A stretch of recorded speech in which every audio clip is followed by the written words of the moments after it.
buy it, refurbish it, whatever.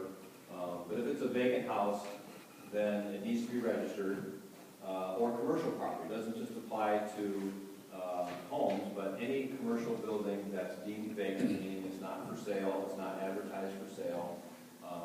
Sometimes they're condemned.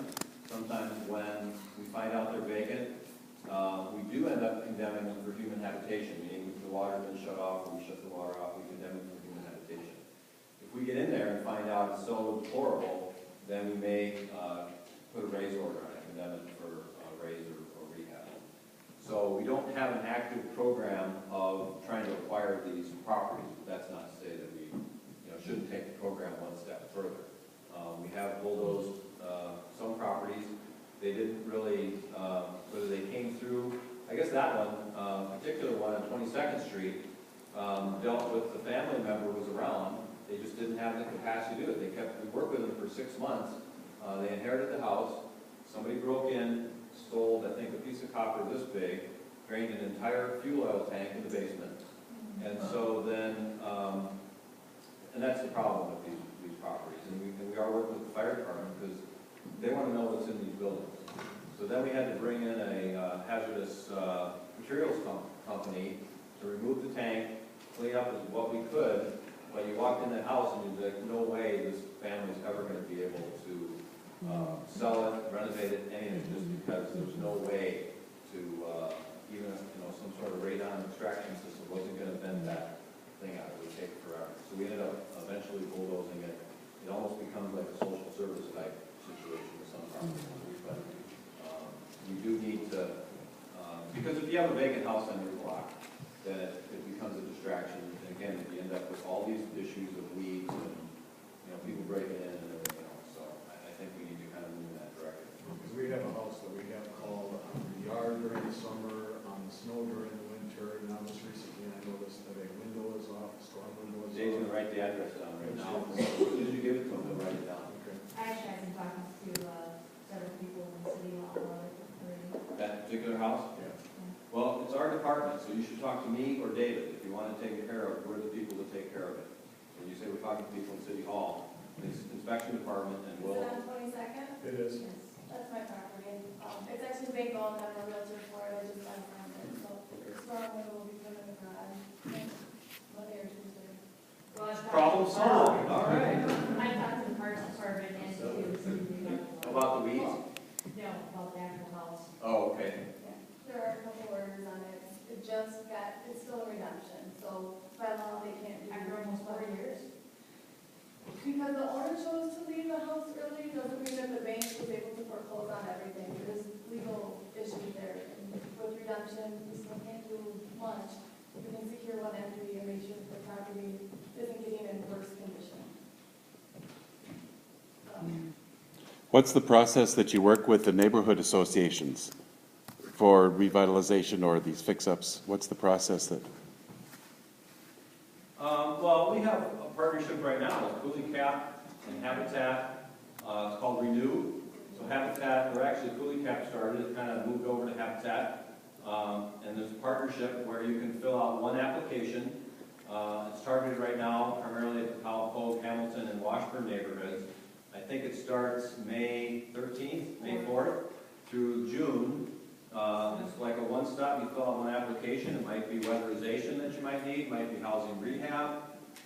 It might be just kind of like a Neighbor's Day event that happens at your house. You sign up, and we'll go help partner that way. Last year, I think they did like 20, 30 projects. They helped around Hamilton School with some landscaping. Over 40 houses and over 1,000 hours of volunteer labor in Powell Pogue. And so we're going to do the same thing again this year, 5 weekends, 2 neighborhoods. We're looking for volunteers. We're going to be doing a wide variety of activities in those neighborhoods. So there'll be, I'm Kaya from Food Cap, so I speak about that.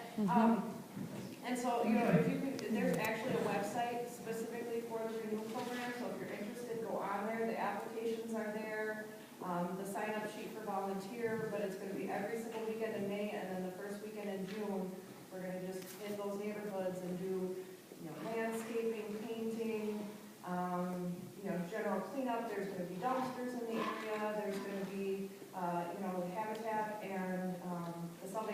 or not Salvation Army, Goodwill will have trucks there for dropping off donations. It's gonna be a big event, there's gonna be parties on the start weekend and the end weekend, so free food.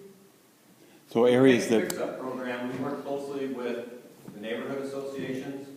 They have a committee, so the Washburn neighborhood, we vet all the applications through, their neighborhood association. Same thing with Powell, Hope Hamilton, Depot Neighbors. So if there's a paint fix up in an active neighborhood association, we work with them. Cooley Cap has a Vista volunteer that started a new Northside neighborhood association that meets at Trinity Lutheran. They're doing a cleanup, I want to say May 19th, I think it is.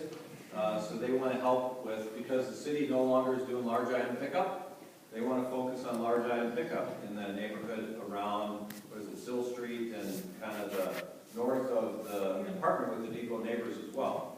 So, we have a neighborhood revitalization commission, we have 5 neighborhood plans that we've done. It's about a 10, 12 member committee.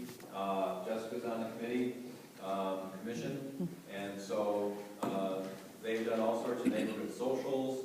Love My Neighborhood, it was at the Jewish Temple a couple weeks ago, right around Valentine's Day. We're reaching out to churches in neighborhoods, they're helping out. Washburn Neighborhood Association has their Garden Expo on the 22nd. We'll have a couple booths there about fair housing and housing discrimination. The planning department will, because we have an equal opportunity commission.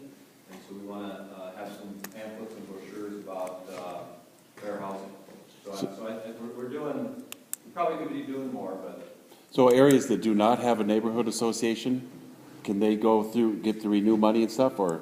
The renew right now is targeted just for Powell, Hope Hamilton, and Washburn. I know next year they're talking about, moving up to the north side. Then we should encourage other areas that don't have a neighborhood association to form one. Well, again, it's all, a lot of it's volunteers, so yes, there are other neighborhoods forming around Wygant Park and Hogan Administrative Center. And also around Holy Trinity, there's a neighborhood group that's kind of forming around Holy Trinity. So, yeah, we encourage that. Yes, ma'am? Is there anything being done with lot sizes? And it seems to me that if we're trying to improve our housing stock in these areas where there's a really small house on a really small lot, and if you raise the house and just build another really small house, that doesn't seem to accomplish much. There's probably two schools of thought. Is there a way to look at, like combining lots so you can actually build a 3-bedroom, 2-bath with a 2-car garage instead of a tiny little house? Well, again, there's different schools of thought. Somewhere along the line, a long time ago, before zoning. Zoning came around in 1938. And so there's no stopping folks from building a house in the backyard and having their son or daughter or whoever live there. We tore down on Tyler Street 4 houses. All houses were about 600 square feet. And instead of 4 lots, we made 3. Across the street on Tyler, same 900 block, we tore down 2 houses to make 1. In other cases, like at 6th and Ferry, there was a single-family home turned into a triplex. They had fire, one next door. So really what was 1 lot was 2 triplexes. There were 2 single-family homes turned into triplex. Both on, I would say, half lots, maybe both 3/4. So we bought and bulldozed those 2 and put 2 single-family homes on. There are folks who don't necessarily want all that yard, all that space. And so I think we have lots that are, 44 by 130 that's my size lot. I'm okay with that. It takes me 15 minutes to cut the grass.